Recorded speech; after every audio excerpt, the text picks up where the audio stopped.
La embolia pulmonar es la principal causa de muerte hospitalaria y la tercera más frecuente de muerte cardiovascular. Tradicionalmente, el tratamiento ha involucrado anticoagulación, trombólisis y cirugía. Sin embargo, el desarrollo en los últimos años de las intervenciones dirigidas por catéter para pacientes con embolia de pulmón de riesgo intermedio o alto, que incluyen trombólisis dirigida por catéter y la trombectomía por aspiración, ha abierto nuevas posibilidades terapéuticas que aún hay que terminar de integrar en los algoritmos de práctica clínica.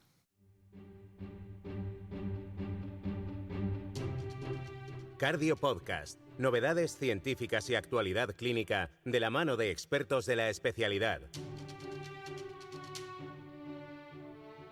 Suscríbete al canal Cardio Podcast y escúchanos en Google, Apple y Spotify.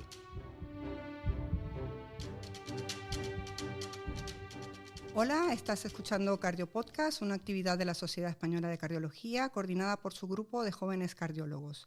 Soy Linda Ontiveros, Jesús Nicolás en la parte técnica y Felipe Díez del Hoyo, cardiólogo intervencionista en el Hospital Universitario 12 de Octubre de Madrid, modera el episodio de hoy. Bienvenido, Felipe. Muchas gracias, buenas a todos.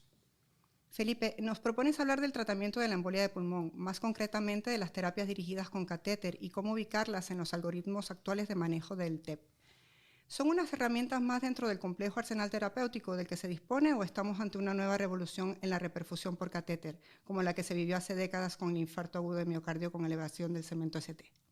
Pues esa es la gran pregunta que nos hacemos todos y por eso hemos traído a los tres invitados que tenemos hoy aquí, que son autores de un documento de posicionamiento muy importante, la Sociedad Española de Cardiología, perteneciente a las asociaciones de críticos, de hemodinámica, al grupo de trabajo de hipertensión pulmonar. Así que aprovechando que los tenemos hoy aquí, pues intentaremos darle respuesta a esa pregunta.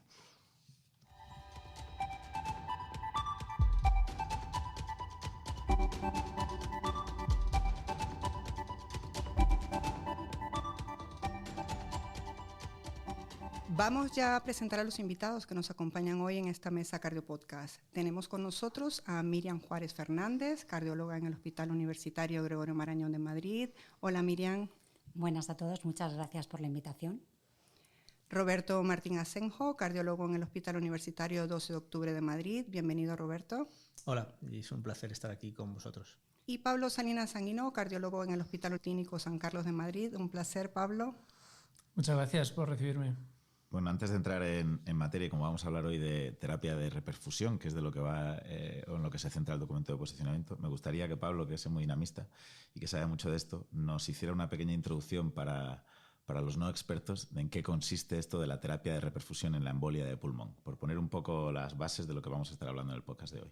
Gracias, Felipe. En una respuesta corta te diría que todos los pacientes que tienen una embolia de pulmón se van a anticoagular y la terapia de reperfusión serían todos aquellos tratamientos que van más allá de la anticoagulación. ¿Y cuál es el objetivo de estos tratamientos? Pues sería conseguir una resolución más rápida o más agresiva, si quieres, de la carga trombótica que hay en las pulmonares. Básicamente hay tres opciones.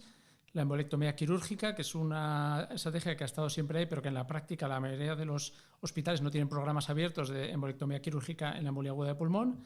La trombólisis local, que también ha estado ahí desde siempre, pero conlleva un riesgo sistemático de sangrado general mayor, en torno al 20%, y de sangrado intracraneal alrededor del 3%, por lo cual es un peaje que no vamos a dejar de tener en el futuro y que probablemente no se desarrollen nuevas tecnologías.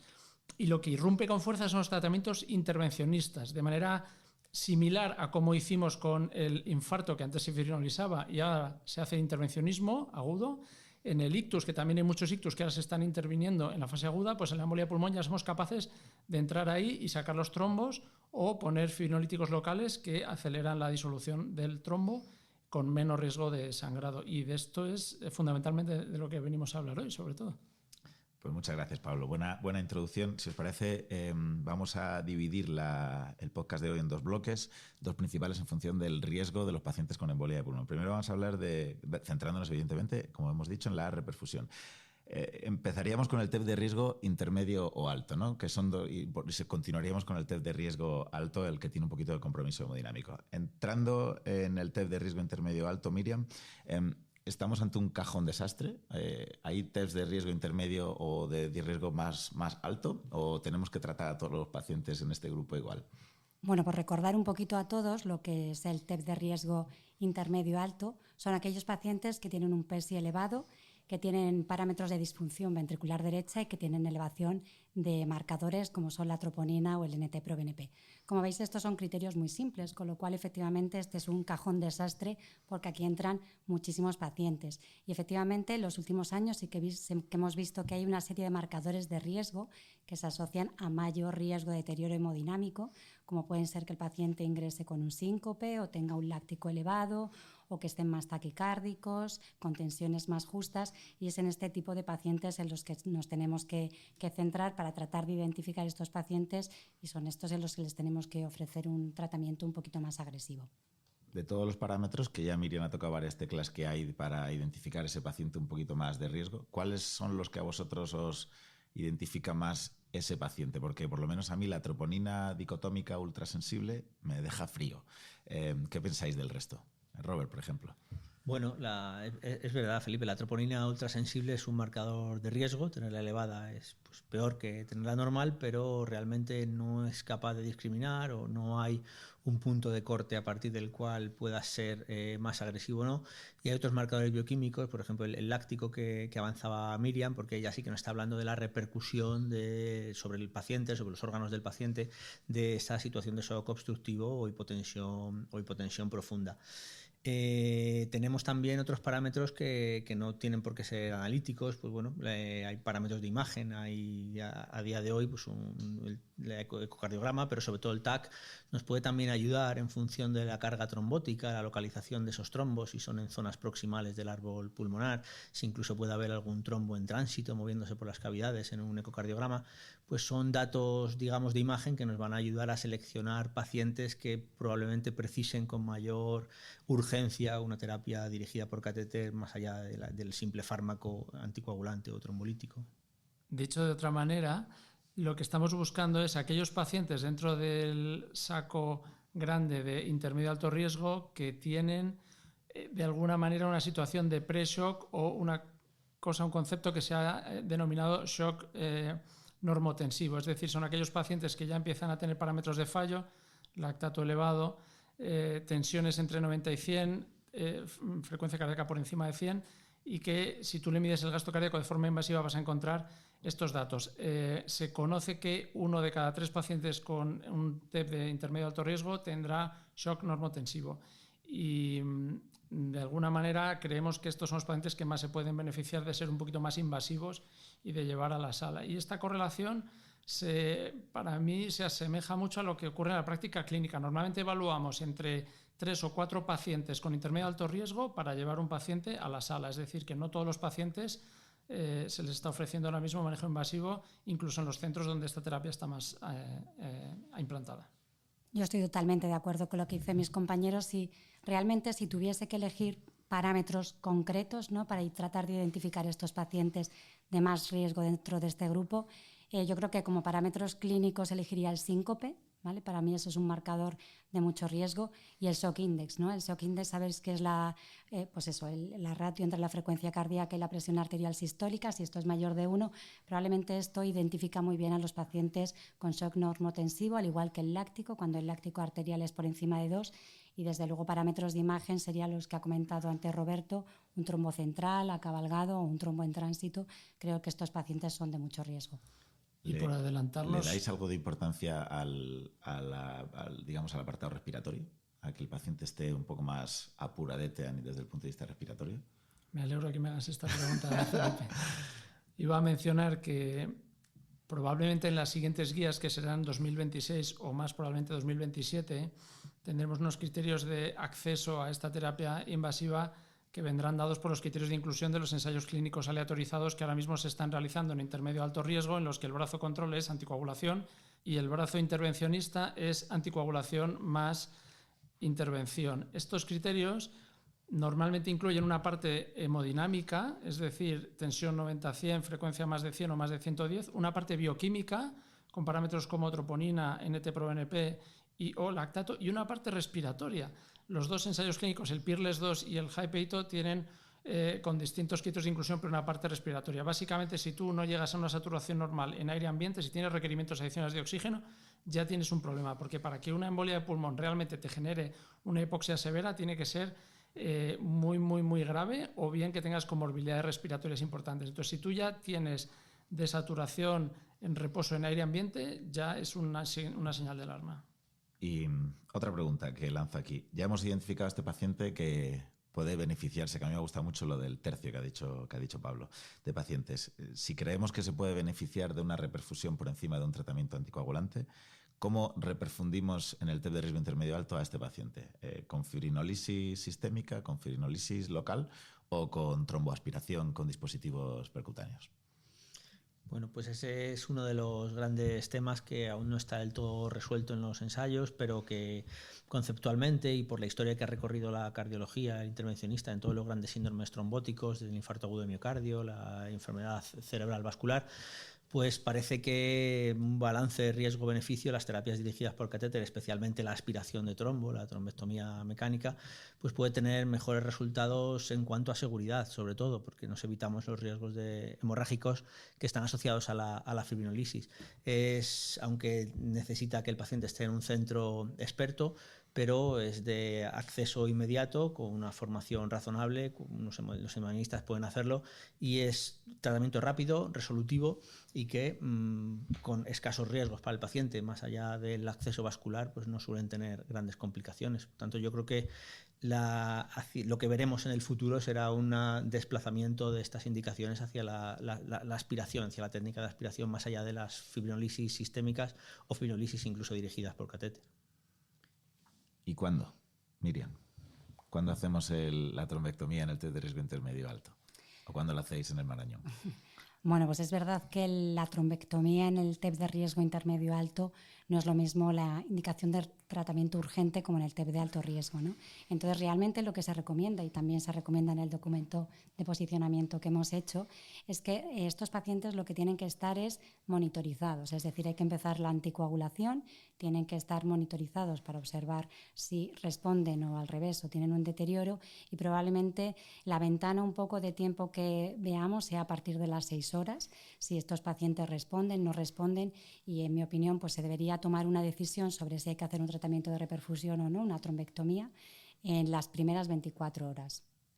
Como habéis intuido por lo que decía Roberto, en los cuidados críticos no les gustan mucho los fibrinolíticos, y quizás lo que hemos visto los hemodinamistas es que nos hemos, entre comillas, condenado un poquito en el momento en que empezamos a ofrecer estos procedimientos, porque yo creo que hoy en día en ningún hospital con programa activo de intervencionismo pulmonar no creo que veamos pacientes de intermedio alto riesgo con fibrinolisis. Creo que ya la fibrinolisis sistémica, y esto lo hemos publicado en un artículo del año pasado en Rec Intervention con el Marañón, se ve claramente que los números de fibrinolisis bajan y los de intervencionismo suben, y eso es más acusado en el intermedio alto riesgo.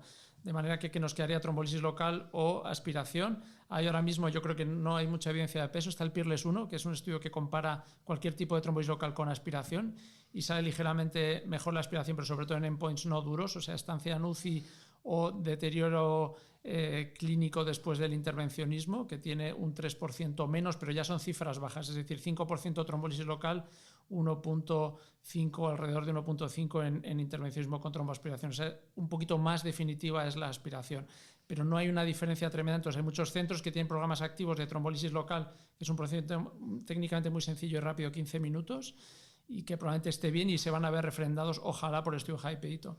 Y si tú puedes hacer aspiración, pues yo creo que en los cuidados críticos les va a gustar más, porque va a ser más ágil, no vas a necesitar esa perfusión de líticos durante unas horas, y además, al final, siempre que tienes algo de lítico, tienes un componente adicional de riesgo de sangrado que a nadie gusta. Y ya por terminar, que la mayoría de las personas, cuando les hablas de este tema, los que no son creyentes siempre te van a decir que cuál es la evidencia, ¿no? Que es uno de los aspectos más importantes. A día de hoy la evidencia es la que estamos comentando. ¿Tendremos, que es creo que una pregunta muy apropiada, alguna vez un ensayo clínico de trombectomía o aspiración versus el tratamiento que es el gold estándar, que es la anticoagulación en el riesgo intermedio o alto? Yo vengo... Los ensayos clínicos están en marcha ahora mismo. PIRLES 2, 1.200 pacientes, más o menos va por la mitad del recorrido. Hypeito se espera en octubre de 2025 o noviembre de 2025 los resultados. Estos resultados vienen ya y van a fabricar la siguiente tabla de indicaciones de las guías de embolia de pulmón de la Sociedad Europea de Cardiología, que sea en 2026 o más probablemente 2027. También hay otro que está en marcha, que es el PETRAC, que es lo que hace es comparar cualquier tratamiento endovascular frente a anticoagulación. O sea que yo creo que, como dice Pablo, nos llegan muchos estudios en el futuro y ojalá refrende lo que estamos haciendo un poco ahora actualmente las unidades de críticos. Bueno, pues más o menos yo creo que está todo más o menos claro, y además me parece muy interesante que vayamos dejando las perlitas de lo que va a ocurrir en los próximos meses, y viene muy, muy, muy, muy bien tocado con el podcast que estamos hoy hablando.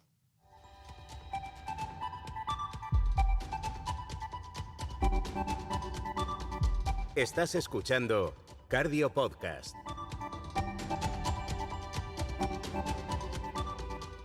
Avanzamos en este análisis Cardio Podcast con Miriam Juárez, Roberto Martín y Pablo Salinas. Sobre el manejo del TEP de riesgo intermedio hemos podido identificar el perfil del paciente que más se puede beneficiar de la reperfusión. Pero Felipe, ¿qué diferencias existen con el TEP de alto riesgo? Pues gracias, Linda. Yo no me las sé, así que para eso he traído a estos tres invitados a que nos las respondan. Hablando del TEP de riesgo alto, esto es claramente un escenario distinto del TEP de riesgo intermedio alto, y mi primera pregunta sería, por hacer la analogía con el contexto del infarto, ¿no sería en este contexto en el que el paciente está más malo en el que más se podría beneficiar de la terapia de reperfusión? Es decir, la evidencia en infarto vino primero en el CON y luego la pasamos al SIN. ¿Qué opináis de esta idea mía, o estoy diciendo una auténtica locura? Bueno, esto es la realidad. Este es el contexto en el cual a día de hoy estos pacientes no se pueden manejar únicamente con anticoagulación y sí que necesitan algún tipo de terapia. Estamos hablando de pacientes que, además de los criterios que hemos visto de riesgo intermedio, disfunción del ventrículo derecho o alteraciones bioquímicas, pues ya tienen una inestabilidad hemodinámica evidente o incluso están en shock. Entonces estos pacientes necesitan una estrategia de reperfusión urgente. Aquí las opciones pues son las que hemos hablado, pero básicamente siempre habría que ofrecer al menos una fibrinolisis sistémica, que es una terapia pues accesible pues desde las urgencias de cualquier hospital, la emergencia extrahospitalaria, pues los servicios de medicina intensiva. No es necesario tener una sala de intervencionismo para poderla poner en marcha. Entonces yo creo que en este caso sí que sería necesario de entrada tratar cuanto antes mejor al paciente con una terapia de reperfusión. Y aquí, pues bueno, también tendríamos que valorar si hay otras alternativas, pero en principio el tratamiento básico reconocido y avalado en las guías clínicas pues sería una fibrinosis sistémica para estos pacientes. Yo estoy contigo, Roberto. En el intermedio alto riesgo, el intervencionismo puede considerarse como algo electivo, pero aquí la reperfusión es obligatoria. Y creo que hay que hacer un llamamiento a que estos pacientes deben ser tratados de forma adecuada con reperfusión.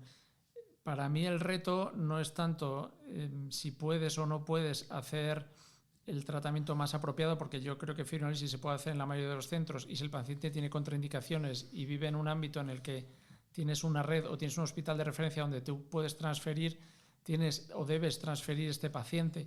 Pero como decía, para mí el reto no es tanto técnico. Para mí hacer un intervencionismo en el intermedio alto riesgo o en el alto riesgo no es muy diferente. Desde el punto de vista técnico se parece mucho y de hecho el beneficio, como dices tú, es mayor, pero se convierte en un reto logístico, porque realmente no tenemos una red ahora mismo establecida para código TEP en la mayoría de los hospitales. En Madrid se acaba de implantar lo que se llama proceso asistencial de la tromboembolia pulmonar, que incluye dentro de ese proceso asistencial el código TEP, y eso incluye una red de posibles hospitales de referencia y hospitales referidores para transferencia. Y esto es nuevo, llevamos desde junio haciéndolo. No sé cómo ha impactado en vuestro hospital. Miriam, ¿qué nos puedes contar del código TEP en el Marañón? Bueno, pues la verdad es que ha tardado en impactar. O sea, desde que se presentó en abril de hace un año, realmente hasta que los centros han tenido el conocimiento de, por lo menos los centros nuestros de referencia, de que existe el código TEP y te pueden derivar pacientes, han tardado meses, todo tarda en empezar. Y desde hace poco está empezando a funcionar mejor, y realmente tampoco son tantos los pacientes que nos derivan, porque como comentábamos antes, efectivamente los TEPs de alto riesgo hay que dar una solución inmediata, y probablemente en los pacientes que no tengan contraindicación para fibrinolisis esta sea una solución más inmediata a corto plazo, ¿no? Realmente los pacientes que nos han mandado son aquellos que tienen contraindicación para fibrinolisis o alto riesgo de sangrado. Y yo creo que este es el núcleo de pacientes en los que probablemente también la trombectomía juega un papel muy importante, porque hay que recordar que todos pensamos en la fibrinolisis, no es el tratamiento de elección, pero hasta un 30% de los pacientes tienen o contraindicaciones o riesgos de sangrado. Entonces es verdad que está empezando a funcionar y yo creo que ese es un poco el futuro. Os voy a empujar y a presionar un poco más. En el documento de posicionamiento que habéis hecho, que os invito a todo el mundo a leer porque está muy bien, habéis hecho una especie de algoritmo de decisión que me parece que es muy interesante y que hay que leer con detenimiento, porque el tratamiento de elección en guías del TEP de riesgo alto es la fibrinolisis sistémica en ausencia de contraindicación. Pero hay dos apartados que habéis añadido que me gustaría que comentaseis, que es uno, el que acaba de decir Miriam, que es el alto riesgo de sangrado, que no es lo mismo que la contraindicación formal de fibrinolisis, y otro que es el tiempo como puerta balón, ¿no?, de 90 minutos de la terapia de reperfusión, que también quiero que toquéis, porque está hablando un poco de que en este caso, evidentemente, si estás en un centro con capacidad de trombectomía, activas una especie de código TEP y el paciente se traslada para hacer una reperfusión emergente de las arterias pulmonares. ¿Cómo veis esto? Bueno, pues es verdad que ante la falta de evidencia, pero ante la necesidad imperiosa de intentar ordenar esto y hacer una recomendación que en lo que todos podamos basarnos, pues están estas dos recomendaciones. A nosotros cuando lo discutíamos, pues esto de la contraindicación de fibrinolisis es evidente, todos las conocemos y ahí pues no se hace fibrinolisis, pero hay algunas contraindicaciones que son relativas o que incluso son pacientes que pueden tener alto riesgo de sangrado a priori. Yo creo que esos pacientes en centros capaces de hacer una trombectomía urgente deberían ser sometidos a trombectomía urgente, aunque se tardase algo más que la inmediatez de la fibrinolisis, porque el riesgo hemorrágico sería mucho menor y creo que compensaría con creces el potencial retraso. Y sobre los 90 minutos, pues si quieres, Pablo, nos das tu visión, porque esto lo defendiste tú. Esto es una analogía con el infarto. Básicamente, en las redes de código infarto, si vas a hacer una intervencionismo coronario primario en más de 120 minutos, la recomendación todavía en la mayoría de los códigos infarto es hacer una fibrinolisis. En realidad lo que está debajo de todo esto es el sentido común, es decir, tengo una embolia de pulmón de alto riesgo, vamos a decir 70 milímetros de mercurio de presión sistólica, que le pongo volumen y no mejora. Tengo que reperfundir a este paciente. ¿Va usted, como médico director de este paciente o médico al mando de este paciente, va a fibrinolizar a este paciente, sí o no? Y ahí están las contraindicaciones o las no contraindicaciones, pero la paciente tiene 85 años, un tumor de pelvis y pesa 45 kilos. ¿Va usted a fibrinolizar a esa paciente? No. Si no la va a fibrinolizar, dele acceso a una salida que es una tromboaspiración que se puede hacer con el mismo riesgo que en un paciente que no tenga esas condiciones.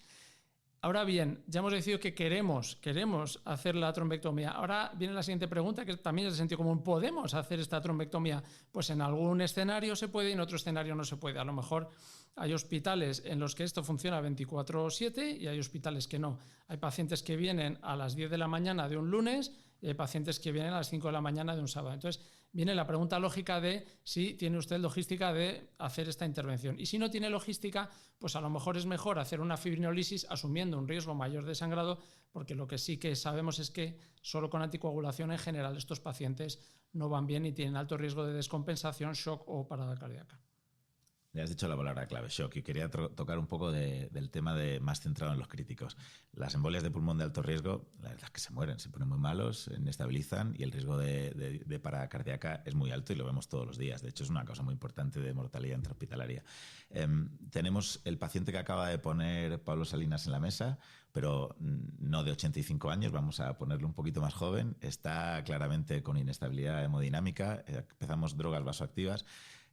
Y tenemos la posibilidad de fibrinolizarlo de manera inmediata, pero el paciente está en shock, o podemos ir pensando en, digamos, terapias de asistencia ventricular derecha en este caso.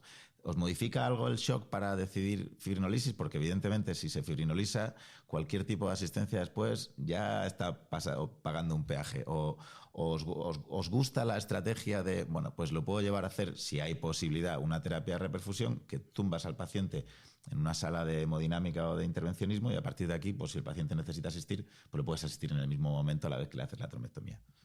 Yo lo que creo es que todo depende de la disponibilidad que tengas en tu centro, como ha comentado antes Pablo.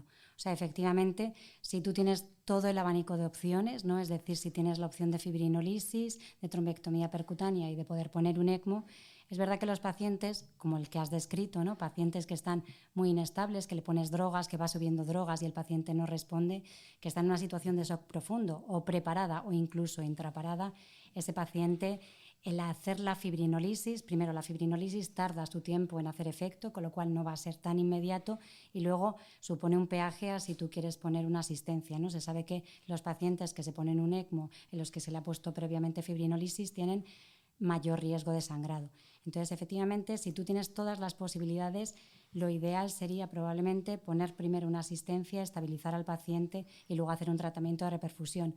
Como buenos hemodinámicos, me imagino que tampoco os gustará que os llegue a la sala un paciente muy inestable, porque esos pacientes no aguantan el procedimiento. El procedimiento de trombectomía, al menos, y corregirme si me equivoco, pero lleva sus tiempos, o sea, al menos 60 minutos, ¿no? Tardas en hacer el procedimiento, con lo cual 60 minutos en un paciente inestable, lo más probable es que vaya peor durante el procedimiento. La palabra mágica en soporte es el ECMO. Y hay que entender que el ECMO es el soporte que mejor va a manejar un paciente con cierto nivel de hipoxemia y sobre todo con fallo de ventrículo derecho. Este ECMO debería estar presente por mano de hemodinamistas o de cirujanos en aquellos hospitales que quieran ser referencia de embolia aguda de pulmón si vas a tratar el alto riesgo. Creo que si no tienes un programa de ECMO, el alto riesgo se te queda un poquito grande y entonces tienes que valorar transferir al paciente. En el documento de posicionamiento hay dos figuras que explican el soporte respiratorio y también el soporte hemodinámico para manejar los pacientes durante la intervención. Yo en general distinguiría 3 categorías que vienen de las guías europeas, que es digamos que si hacemos la analogía con la pirámide shock de la SCAI, serían las categorías C, D y E, y la categoría C es la más amigable, por así decirlo, que es la de hipotensión persistente. Esos pacientes en general con un poquito de volumen, un poquito de vasopresores inotrópicos, te van a tolerar un procedimiento sin ningún problema. Luego está la categoría D, que ya tienen hipoperfusión franca, y ahí es donde el ECMO entra muy bien en primer lugar, y la categoría E, que es de extremis, básicamente paradas cardíacas en las que ya probablemente hayas llegado tarde y todo vale, el ECMO es una situación muy buena.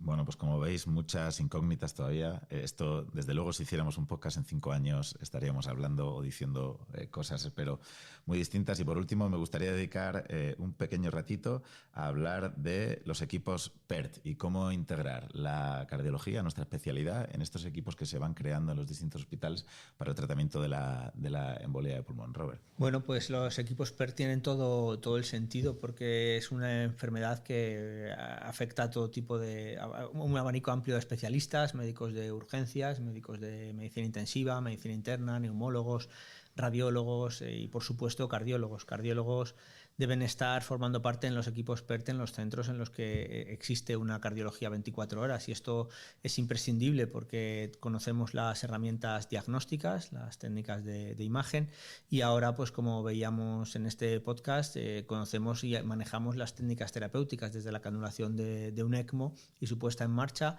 hasta su seguimiento posterior, y por supuesto pues todas las terapias dirigidas por catéter que se hacen en las salas de intervencionismo por parte de cardiología en la mayor parte de los centros. Por tanto, creo que es claro el papel de cardiología y el peso que debe tener en esta enfermedad que, bueno, que por su naturaleza es compartida de forma transversal.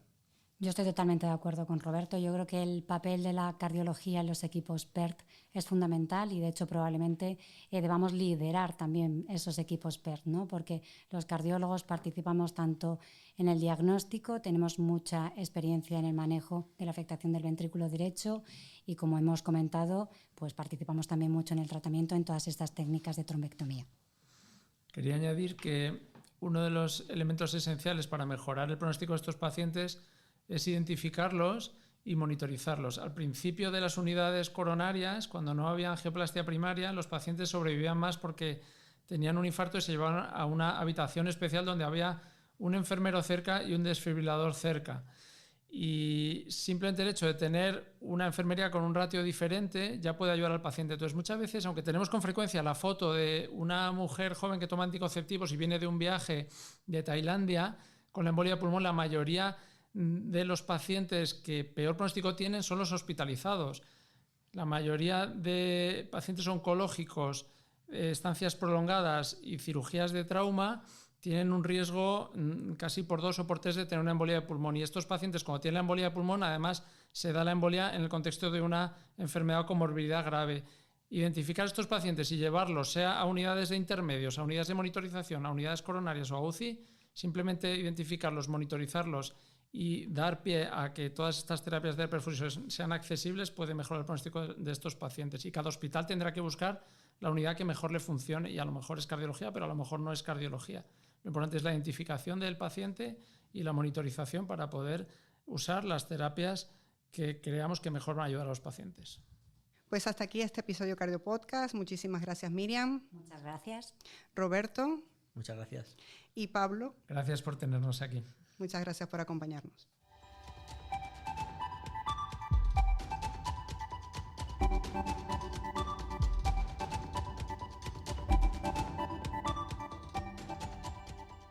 Y Felipe, ya para cerrar, ¿qué conclusión destacas de este episodio? Bueno, yo creo que ha sido un episodio muy interesante en el que hemos puesto la embolia de pulmón encima de la mesa. Creo que cardiología tiene que darle la importancia que de verdad tiene el tromboembolismo pulmonar y ponerse un poco a organizar cómo tratarlo. Hemos visto que hay 2 tipos distintos de embolia de pulmón, cada uno con sus pequeñas peculiaridades en el que tenemos que intentar identificar qué pacientes se pueden beneficiar de estas novedosas terapias de reperfusión, que me da la sensación que vienen para quedarse y que van a revolucionar completamente el tratamiento del TEP. Sabemos que van a venir nuevos ensayos clínicos, nueva evidencia y nuevas guías de práctica clínica en el futuro a la que nos tendremos un poquito que adaptar y ver de qué manera globalmente ofrecer la mejor medicina a nuestros pacientes. Nos apuntamos a esa conclusión, Felipe. Gracias también a ti por la moderación. Añadimos este episodio a la playlist que podéis encontrar completa en las principales plataformas de podcasting. Además, en la web de ccardiología.es podéis encontrar la bibliografía recomendada de cada episodio. Volvemos en 2 semanas. Cardio Podcast, un programa de la SEC coordinado por su grupo de jóvenes cardiólogos.